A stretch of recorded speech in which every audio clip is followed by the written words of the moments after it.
Magandang araw, kaibigan. Ako si JB Salayo. Tara na muli sa landas ng pag-asa. Tayong mga Pinoy, masarap tayong kumain. Kaya kung ang pagkain na order mo ay matabang, ito ay iyong inaasnan o kaya ay nilalagyan mo ng paminta, toyo, at iba pang mga pampalasa.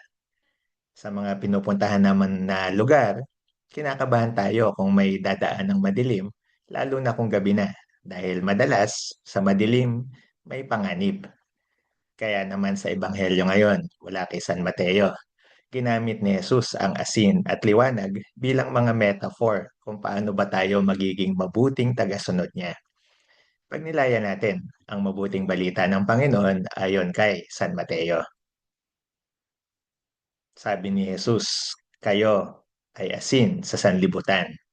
Inatasan tayo ni Jesus na magbigay lasa o sigla sa buhay ng ating kapwa. Ang asin ay isang mabisang catalyst o pampabilis ng mga chemical reactions.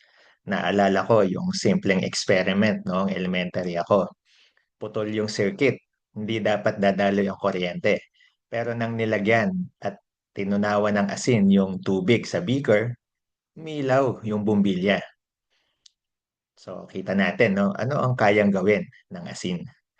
Pag nilaya natin, sa paanong paraan ako tinatawag na maging asin ngayon?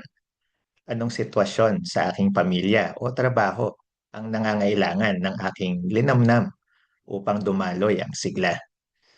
Paano ko may iwasang mawala ang aking alat o linamnam?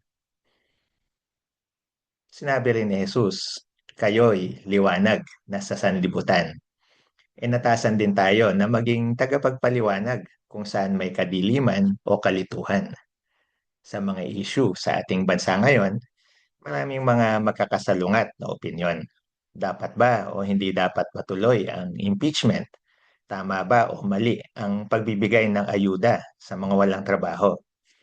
At sa ating personal na buhay naman, mayroon din tayong mga internal debates sa mga mahalagang desisyon na ating gagawin. Kung ikaw ay magulang din, gaya ko, may mga isinasangguni sa iyo ang iyong anak at kailangan mo siyang gabayan o paliwanagan. Paano nga ba maging ilaw o liwanag?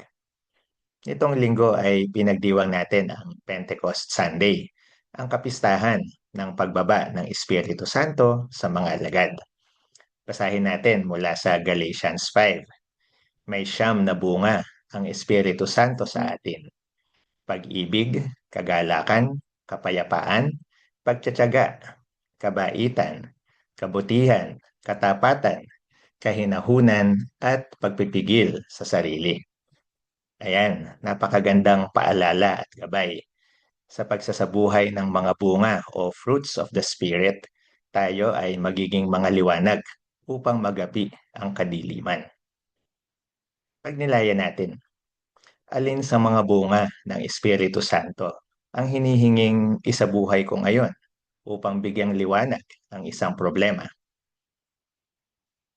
Kaibigan at kalandas, humayon at maging asin at liwanag para sa iyong pamilya at sa iyong mga kaibigan at katrabaho. Kung ikaw ay na-bless ng reflection na ito, paki-like at paki-share mo na. Ayain na ang lahat ng contacts mo tungo sa landas na pag-asa.